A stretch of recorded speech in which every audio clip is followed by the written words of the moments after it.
Subscribe to our channel and press the bell icon to never miss an update. If you want to earn more money than the CEO of the company, correct? There is only one function which can do that, and that is sales.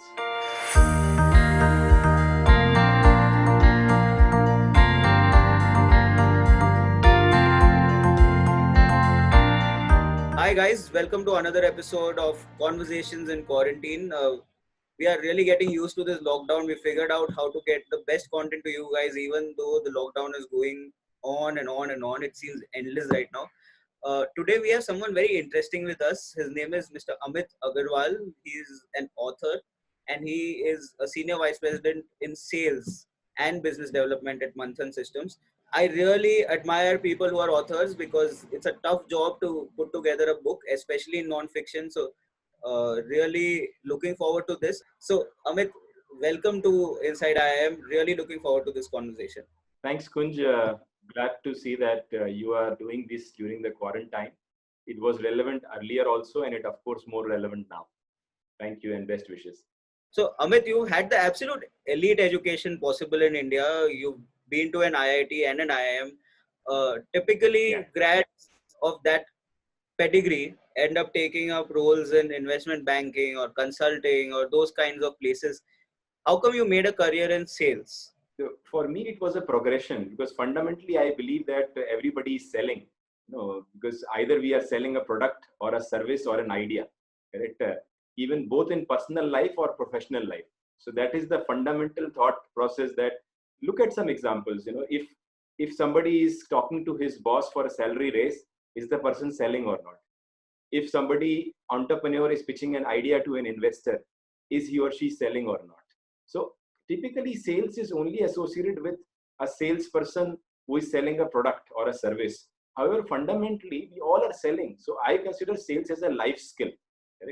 Now if your question is that what should people look at, why should people join sales, correct? So I think the fundamentally what I've seen is there are three reasons. One is personal value, business value, and social value, correct? Whenever we do something, these are the three elements. So let's take them one by one. Let's start with social value. So social value can be understood very easily for what is happening currently. So if you currently, because of the pandemic, sales are down. Sales are down because of that recession has come, correct? This is a social angle. Because of that, people are feeling low. So one reason to be in sales is to drive economic growth, to bring joy to people. One another reason is that if you work in business value context, a company is growing because of that.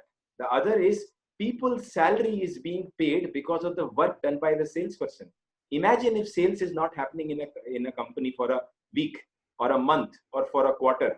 Imagine that is happening for a startup. What will happen? Can a startup pay salary? Difficult, correct? So therefore, that's the business angle. And the personal angle, which a lot of time people miss, is that, let me give you a drift. If you want to earn more money than the CEO of a company, correct? There is only one function which can do that, and that is sales. Why?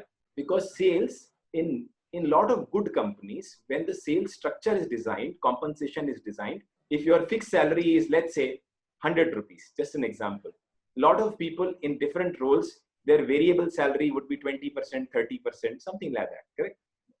Whereas in sales roles, it could be 50-50 or it could be completely uncapped. Most of the companies now are creating incentive plans which are uncapped.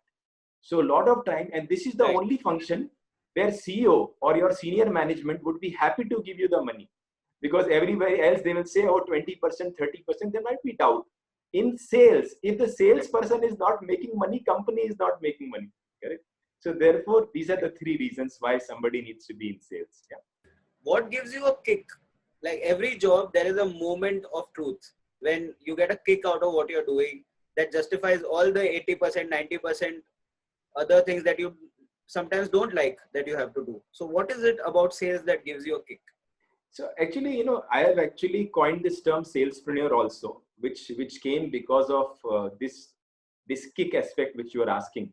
So basically, one particular day, I was talking to my team around 7 years before, and I asked them, what is the impact of your work? आपको अपने काम का महत्व मालूम है?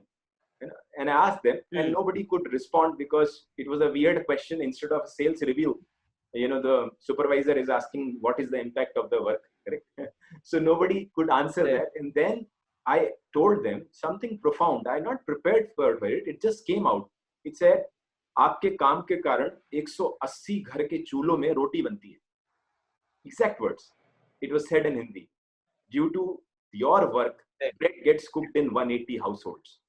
And as people heard that sentence, their faces changed. There was a sense of purpose and pride on their faces. Correct.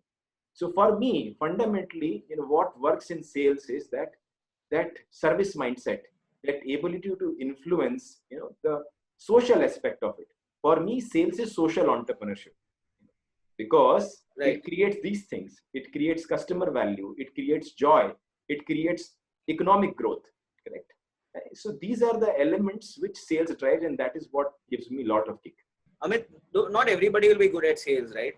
What are some of the top skills and attitudes that are required to do well in sales? So again, this aspect, I break it down into two things. One is the emotional quotient or intelligence quotient. So EQ and IQ. Correct.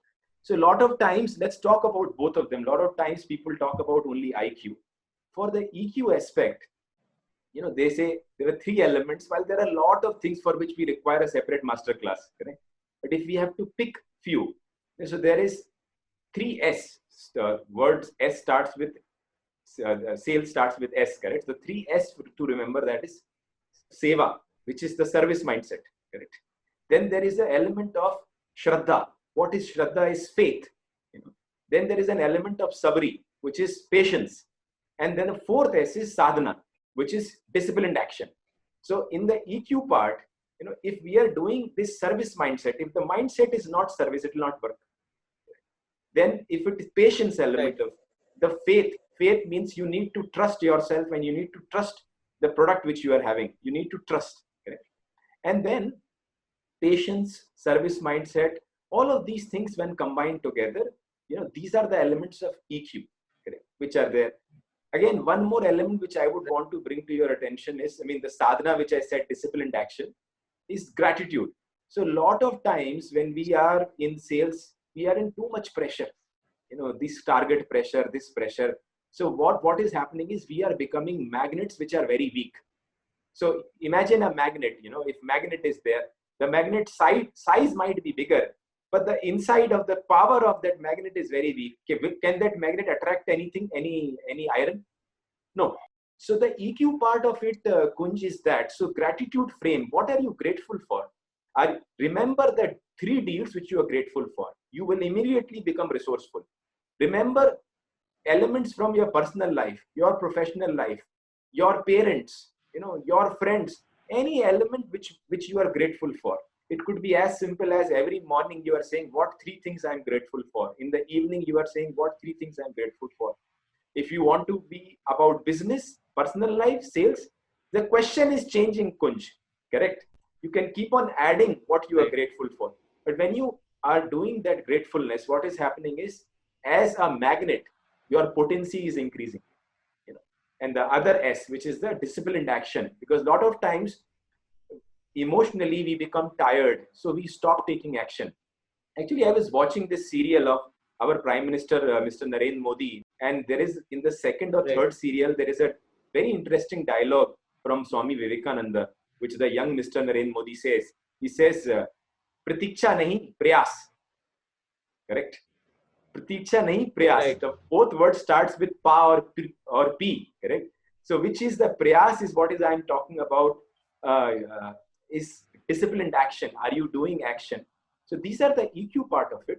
Then when we come to the IQ part of it, which is so I think some of the things which people know, yet they may not be doing. If I pick few, one is storytelling. So storytelling, ability to make communication simple, communicate anything in stories, because research shows that people remember stories, and stories, why? Because they connect with emotional mind. Correct.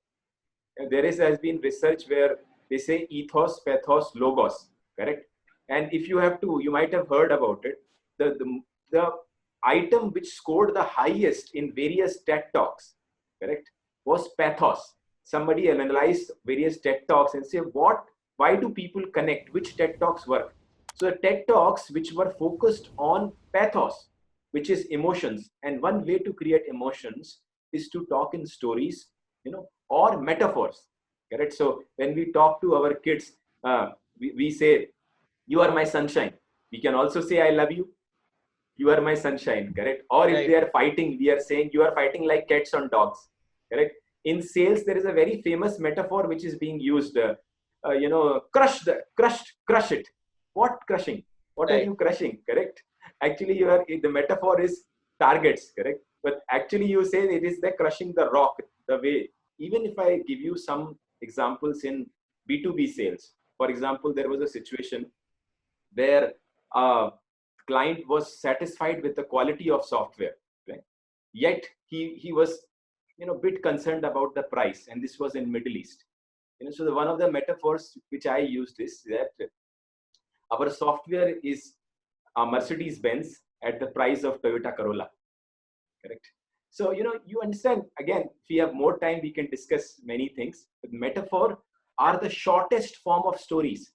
If somebody says storytelling is difficult, then only work on metaphors. If you start taking metaphors, communication will become simple, correct? One another example of metaphors which is widely used is, like, there was a situation where a client wanted us to do something which we were not good at, correct? Now my team started telling them, this is not what we do, and the client, because of their seniority and because they wanted that, they will say, and we will do some job which was not good, correct? So in one of the meetings which I met the client, I said, Ajay ji, आपको movies पसंद है कि आपको cricket पसंद है? दोनों पसंद है। तो मैंने कहा ओके, चलिए मूवीज की बात करते हैं। तो अमिताभ बच्चन तो आप जानते ही हैं। तो उन्होंने कहा हाँ जानते हैं। तो मैंने कहा आप ये बताइए कि आप एक कितनी अच्छी बैंक है, आप एक अच्छा डायरेक्टर अमिताभ बच्चन के साथ काम करता है। In our case we are Amitabh Bachchan of website personalization. For data enrichment, the task which you are asking us to do, we are not even newcomers in the movie cinema. So that particular day, he remembered that. So every time he remembers, okay, we are Amitabh Bachchan of this. So these are various examples. Metaphor makes communication easier. I hope. So that is one fundamental skill, which is storytelling or slash metaphor, for which we can develop IQ. The other thing which I would say is expertise in the subject area which you are selling.